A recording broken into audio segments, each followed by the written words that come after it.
Welcome aboard Bedtime Stories Airline, where every flight drifts not through clouds, but through dreams. Tonight's journey is titled The Silent Violin, the Violin of Forgotten Dreams. As the cabin lights dim and the world below falls quiet, allow yourself to settle in. Fasten the seatbelt of your imagination, recline into the comfort of your pillows, and let the hush of the night carry you. If you find comfort in these twilight voyages, kindly fasten your support by subscribing and sharing this flight with fellow dreamers. It helps us keep our skies filled with stories, night after night. The city had grown quiet by the time Ellen wandered its winding streets. The lamps were lit, their light glowing in soft pools that shimmered across cobblestones slick from a recent rain. Windows were shuttered, their curtains drawn against the night, yet faint traces of warmth seeped out, laughter muffled behind glass, the aroma of bread still cooling on kitchen tables, the faint creak of rocking chairs. Ellen had nowhere particular to go. Her days had become long and heavy, her nights even longer. She carried her satchel close to her chest, not out of fear, but out of habit. The satchel was mostly empty now, only a few folded pages of unfinished poems within. Her thoughts drifted in half-formed lines of verse, trailing behind her like shadows that refused to take shape. She found herself at a part of town she rarely visited. The streets here narrowed into crooked alleys, the lamps burned weaker, and the buildings leaned into one another as though conspiring to keep secrets. At the end of one such alley, half hidden beneath a crooked sign and a sagging awning, she saw a shop. Its windows were cluttered with odd things, cracked porcelain masks, clocks missing their hands, faded maps whose ink had run to near illegibility. The glass was dusty, its reflection warped, yet something pulled at her, a faint gleam of varnish, a glimmer of wood beneath the grime. Ellen paused at the threshold. The door was painted a deep green, the paint peeling away in slow curls. A single bell hung above it, tarnished and still. She hesitated, and in that hesitation she heard the whisper of the rain dripping from gutters, the sigh of the night wind threading through alleyways. Then, almost without thinking, she reached for the handle and pushed the door open. The bell above her chimed, not brightly, but softly, as though it had forgotten how to sing and could only hum a faint note of memory. The shop smelled of old wood, candle wax, and dust. Shelves towered in labyrinthine rows, stacked with relics that seemed untouched for decades. Lanterns glowed here and there, their flames muted, throwing long shadows that swayed across the floorboards. The air was thick with silence. Behind the counter sat an old man, his shoulders wrapped in a shawl of faded indigo. His eyes were half closed, yet Ellen sensed that he was aware of her in a way deeper than sight. He did not rise, nor speak, only lifted one hand in a gesture that was neither welcome nor refusal. Ellen walked deeper into the shop. Her fingers brushed over glass bottles filled with dried herbs, brass compasses that no longer pointed north, rings set with dull stones. She turned a corner and found a wall hung with musical instruments, a cracked flute, a tarnished horn, a drum stretched with skin that had dried and split. And there, almost hidden in the shadows, was the violin. It rested upright on the stand, its varnish dulled, its strings loose, the bridge slightly crooked. To anyone else, it might have looked like nothing more than a decoration left to gather dust. But to Ellen, there was something about its shape, the faint shimmer of its curves, the whisper of its silence that reached out to her. She stepped closer. The wood bore scratches, as though it had lived many lives. Its scroll was chipped, its tailpiece dulled. And yet, as her hand hovered near it, she felt a faint warmth, as though the instrument had been waiting, patient and unseen, for her touch. The old man's voice rose from behind her, quiet and deep, like the rustle of parchment. "It does not play." Ellen turned. His eyes were open now, clouded with age, but steady. "Then why keep it?" she asked softly. The old man lifted one shoulder, a motion so slight it seemed almost like a sigh. "Some things do not stay for long. They find who they must, and then they move on." Ellen looked back at the violin. She reached out, and her fingers closed gently around its neck. The weight surprised her, not heavy, but solid, as though it carried more than wood and string. "How much?" she asked. The old man studied her in silence. Then he spoke, his words almost too soft to catch. "For you, nothing. But it will not be yours for long."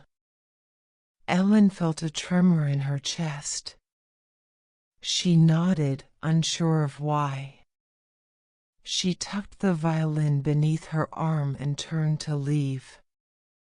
As she reached the door, the bell above it gave its faint, tired chime once more.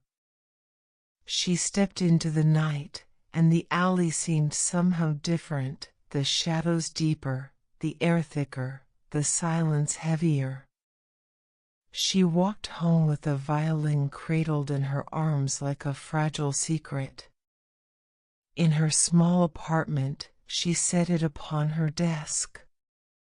She lit a single candle, the flame flickering in the glass. For a long time, she simply sat and looked at it.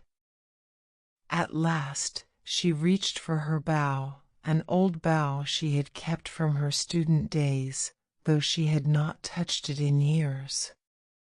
She tightened the hair, ran it gently across the strings, and drew the first tentative note. Nothing came. No sound, not even the faintest hum of vibration. Only silence.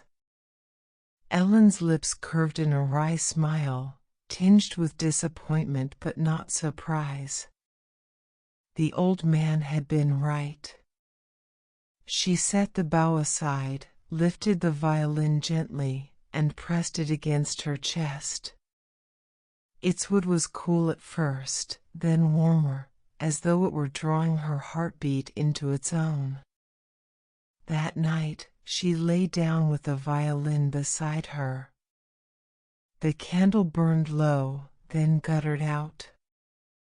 Darkness enfolded her, and with it came sleep. But as her breathing deepened, as her thoughts loosened and drifted, something stirred. The violin began to whisper. Not with sound, not with music, but with visions. Threads of light unfolded behind her eyes, weaving into shapes, into scenes, into worlds. She saw a concert hall, vast and glittering, filled with faces turned toward her. She felt the weight of the bow in her hand, the press of the strings beneath her fingers, the hush of expectation. She felt her lungs fill, her chest lift, her heart expand with something greater than herself. And then, though no sound had stirred in the waking world, in the dream, the violin sang. The notes poured like water, rich and luminous, filling every corner of the hall. The audience leaned forward, breathless. Ellen's fingers moved as though guided by memory she had never known, each note falling perfectly, effortlessly, like stars tumbling across a midnight sky.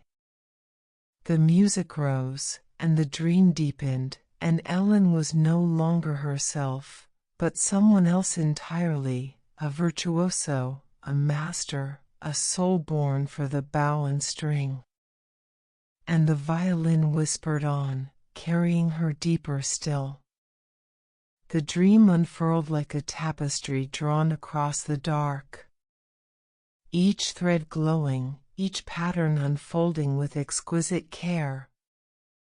Ellen stood upon the stage of a great hall, its ceiling arched like the sky, its chandeliers blazing with soft gold light. Velvet curtains hung heavy at her back, their folds deep as shadows. The audience waited, row upon row of faces blurred into a sea of stillness.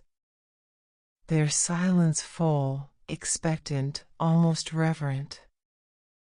In her hands the violin gleamed, polished and whole, its varnish rich as flame, its strings taut, its scroll curling proud. She lifted the bow, and the hush deepened. Then the first note came. It was not merely sound. It was light breaking glass. It was rain on stone. It was the voice of the earth as spring returns. It shimmered in the air. A single thread that wove itself into the silence and pulled every soul closer. Her fingers found their place as though guided by memory. Her arm moved with an ease that was not hers alone, but belonged to a lineage of players stretching backward into centuries. The melody leapt, soared, folded into itself. Rose again, a bird carried higher by unseen currents. The audience swayed like grass in wind. Some pressed hands to lips.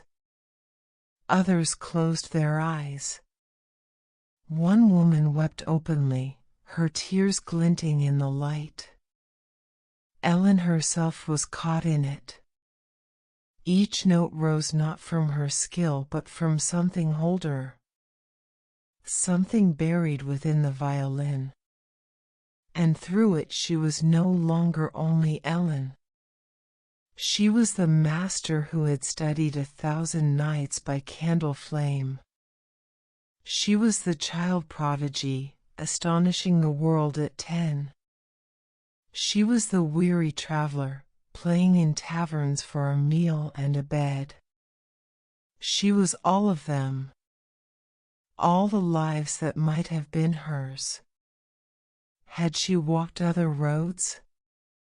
Had she chosen differently? The music swelled. It poured out of her until she thought she could not contain it. Yet still it came.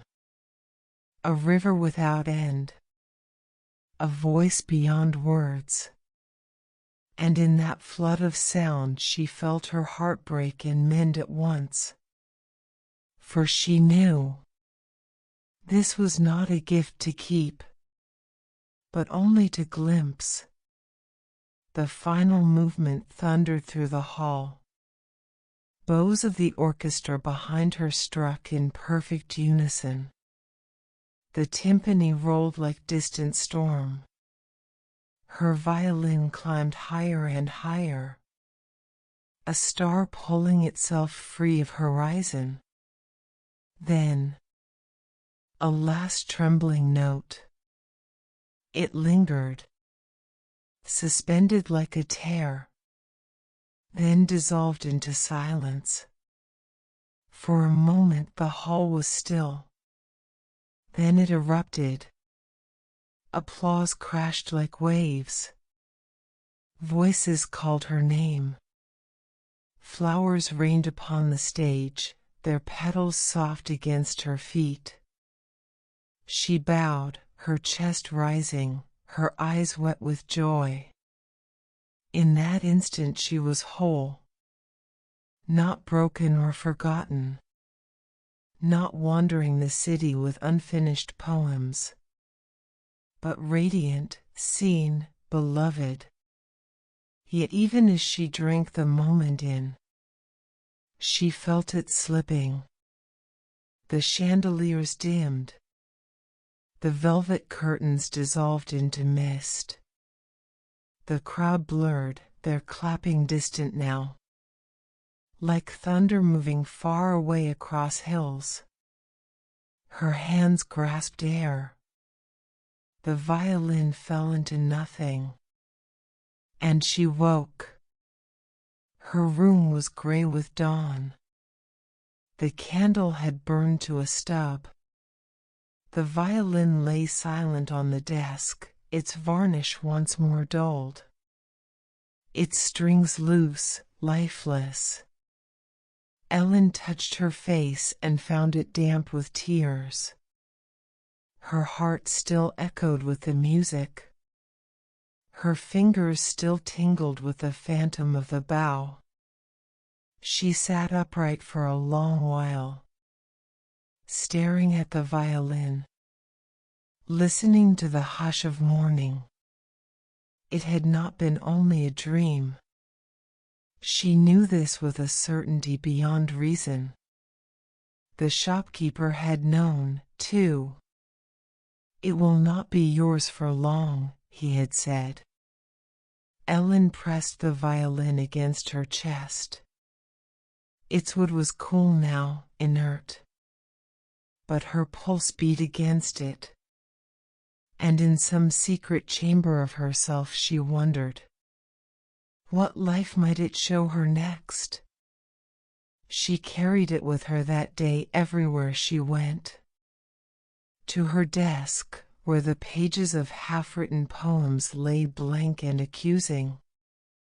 To the window, where the city moved far below.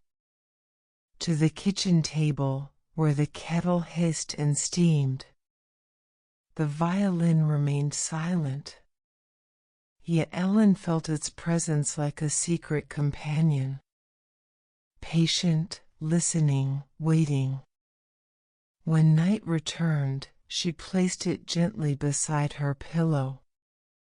The candle flame guttered, the room dimmed. Her breathing slowed. Sleep reached for her once more. And again the violin whispered. This time not of music, but of color. Of canvas and brush. Of paint spilled like sunlight. Of hands stained with ochre and cobalt. She dreamed of being a painter. Her studio filled with canvases wide as walls, each bursting with storms of color. Each stroke a hymn. Crowds gathered to see her work. Critics wrote her name. Lovers stood in awe. Then the dream shifted again. She was a poet, her verses bound in fine leather. She stood at a lectern in a crowded hall. Her voice low but sure. Her words striking hearts like bells. Every line was met with silence, then with thunderous applause. Her words were carved into memory, echoed long after she was gone. Then again it changed. She was a farmer. her hands rough, her face warmed by sun. Fields stretched golden around her. Her heart was simple, steady. Her evenings filled with laughter at the table. Children's hands sticky with harvest fruit. Another shift. She was a wanderer. Her boots worn. Her satchel filled with maps. She crossed deserts, mountains, rivers. She stood on cliffs where stars spilled endless across the sky. She lived 100 small lives, every one bright as flame. Each dream was vivid, complete. A world lived fully for one night. And each ended the same way, with the violin slipping from her hands, with the dream dissolving into dawn, with Ellen waking in her narrow bed, the violin silent once more. Yet she did not mourn the loss, for each glimpse filled her heart with something new, a joy she had not known, a peace she had not sought, a tenderness for the selves she might have been. The violin gave, then withdrew, but never cruelly. Always with grace, always with a hush like gratitude. And so the nights unfolded, dream upon dream, life upon life, until Ellen understood. The violin was not meant to trap her in longing. It was meant to release her. She woke one morning with the pale dawn spreading across her window, the silence of her room holding her like a cocoon. The violin lay beside her on the quilt, still and quiet, its varnish faintly catching the light. For the first time, she did not feel the heaviness of regret pressing on her chest. Instead, she felt as though the dreams had gently loosened something inside her, threads of longing that no longer bound but softly unraveled. During the days that followed, Ellen moved through her life with a new stillness. The city no longer seemed as sharp or hurried. Streets she had walked 1,000 times before now shimmered with subtle details, the faded mural on the corner wall, the way rain traced patterns on the cobblestones, the faint perfume of flowers sold by an old woman at the station. She began to notice the world not as something to chase, but as something already offering itself to her. Each night, when she drew the bow across the silent strings, the violin lifted her once more into the current of possibility. In one dream, she stood on a stage flooded with golden light. Her hands moved effortlessly across the violin, producing music so tender it felt like the air itself was weeping. The audience leaned forward, their hearts carried by every note. She did not need to speak, her music was enough, filling the space between souls. Another night, she found herself in a quiet countryside cottage. The walls were lined with shelves of books, and a kettle sang softly on the stove. Outside, a garden bloomed wildly, lavender spilling over stone paths, roses climbing against the windows. She lived there in solitude, and yet it was a solitude that felt whole, content. On yet another evening, the violin carried her to a classroom filled with children. She guided their small fingers across instruments, their eyes lighting up as sound bloomed from strings and keys. Their laughter was a chorus of its own, brighter than any applause. But always, when the morning came, the lives folded away like mist, leaving behind a strange, steady calm. For she began to see that every dream was not a loss but a reminder. No path was wasted, no choice without its secret beauty. One evening, after a long day, Ellen carried the violin out to a bench by the river. The city lights rippled across the water, broken into glimmering shards.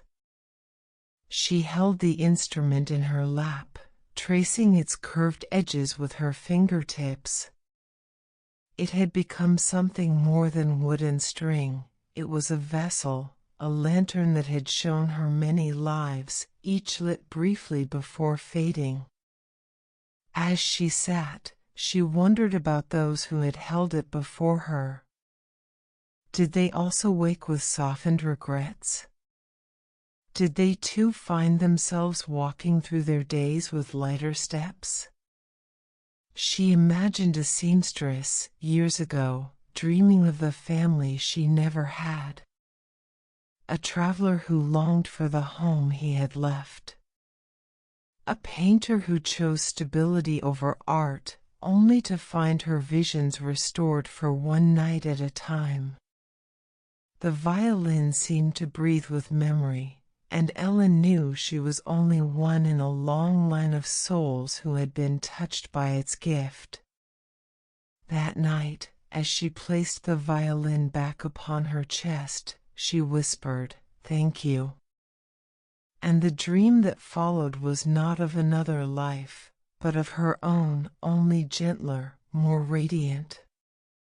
She dreamed of herself sitting at the river, of mornings filled with quiet joy, of her own laughter spilling through the small apartment she once thought empty. The violin had shifted. No longer showing her what could have been, it now reflected what already was, seen through the lens of peace. When she woke, dawn stretched its pale fingers through the curtains. The violin rested silently at her side, as though it, too, was content. Days passed, and she began to feel a soft knowing. The violin would not stay forever. It never did. Somewhere deep in her chest, she sensed it would soon move on, as mysteriously as it had arrived. The thought no longer filled her with dread. Instead, it felt right, like the closing of a circle, the quiet end of a chapter. Still, there was one night that felt different. The air in her room was heavy, the shadows deepened, and as she drew the bow across the strings, the dream that came was not gentle. She stood in a darkened corridor, lined with doors that stretched endlessly. Each door hummed faintly, as if behind it lived one of the lives she might have had. She reached for a handle, but the wood burned cold beneath her fingers, and she drew back. The violin's voice whispered through the silence, not soothing this time, but urgent, almost sorrowful. And then she saw it, one door at the very end of the hall, half open, light spilling through the crack like fire. Something pulled her toward it, though every part of her trembled. She knew instinctively this was not another dream to wander, but a truth waiting to be revealed. Before she could reach it, the dream shattered. Ellen awoke with a start, her chest tight, her hand clutching at the violin. For the first time since it had come into her life, she felt fear. The violin lay still, but its silence no longer felt restful. It felt watchful. And as dawn crept into her room, she could not shake the feeling that the next dream would not be hers to choose. The night after the dream of the corridor, Ellen found herself afraid to sleep. She lingered by the window, watching the city breathe. Cars passed like fleeting sparks below, and somewhere in the distance a bell tolled the hour. The violin sat on her desk, quiet and patient, yet its silence seemed heavier now, as if it, too, was waiting. Ellen lit a candle, then another, filling the room with soft pools of light. She tried to write, her pen scratching across the half-filled pages of her notebook. But every line dissolved before it could take form. Her thoughts circled back to the dream, to the endless corridor, to that half-open door burning with light. She wondered what truth the violin meant her to see. Finally, when exhaustion left her with no choice, she drew the bow across the strings. No sound. Just the stillness pressing closer, as though the world itself held its breath. She lay down, the violin across her chest, and closed her eyes. Sleep came swiftly, pulling her under like a tide. The corridor was waiting. She stood once more among the endless doors, the air alive with a low vibration. She felt it in her bones. Each door contained a life she had not lived, a path left untaken. The violin's whisper threaded through the air, urging her onward, guiding her to the door at the very end. Her steps echoed softly. She passed doors cracked open just enough to tempt her with glimpses, herself on the sunlit stage, her laughter entwined with another's in a shared home, her hands ink-stained from books and papers. Each vision tugged at her, but she moved past them. The final door blazed ahead, its light spilling out in molten gold. Her hand shook as she reached for the handle. This time it did not burn her.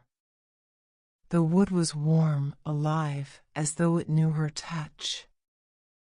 She pushed the door open. Light swallowed her. And then silence. Not the silence of absence, but a vast, resonant stillness that seemed to contain all sound within it, waiting. When the light dimmed, Ellen found herself standing in her own apartment. The same walls, the same desk, the same candle guttering in its glass. But everything shimmered faintly, as though she were seeing it through another set of eyes. On the desk, the violin no longer looked old. Its varnish gleamed, rich and deep, its strings taut and shining. It seemed to hum softly, though no bow touched it. Ellen reached for it. The moment her fingers brushed the neck, a note bloomed into the air. One note, pure and piercing, filling the room with a music she felt in every cell of her body. The silence had broken. The violin sang. Tears blurred her vision as she lifted it into position, her bow moving without hesitation. The music that followed was not learned, not practiced, it was remembered. As though the dreams had not been visions at all, but rehearsals, preparing her for this moment. The walls trembled with sound. Notes rose like a tide, rich and luminous, weaving through the air until the room itself seemed to breathe with her. Each phrase carried pieces of every life she had glimpsed, the tenderness of the countryside, the brilliance of the stage, the laughter of children, the peace of solitude. All of it poured through her bow into the night. When the final note faded, Ellen lowered the violin. The silence that followed was no longer heavy, no longer watchful. It was full, complete, like the quiet after a storm. She smiled through her tears. For the first time in years, she felt whole. But as she looked down at the violin, her breath caught. The instrument was fading. Its varnish dulled before her eyes, its strings loosening, its form dissolving into shadow and light. She clutched it tighter, but her hands met only air. The violin had given her its gift, and now it was moving on. Ellen sat very still, the echoes of the music lingering in her chest. She did not weep. She did not protest. She only whispered, "Thank you." The room grew quiet again, but the quiet was different now. She no longer feared it. She knew the music remained within her, woven into her breath, her heartbeat, her very being. She lay down to rest, her eyes heavy, her chest light. And somewhere, in another forgotten alley, in another shadowed shop, the violin waited once more for the next dreamer. Ladies and gentlemen, our dream journey aboard Bedtime Stories airline is gently arriving at its final descent. Tonight, you've drifted with the silent violin, the violin of forgotten dreams, and though the music has faded, may its echoes follow you into slumber. If this flight brought you peace, do subscribe and share with others who might also long for soft skies and quiet stories. Every shared dream keeps our wings aloft and ensures that tomorrow night another tale will be ready to carry you away. For now, close your eyes, let go, and drift into the music of your own dreams. Thank you for flying with us. Good night.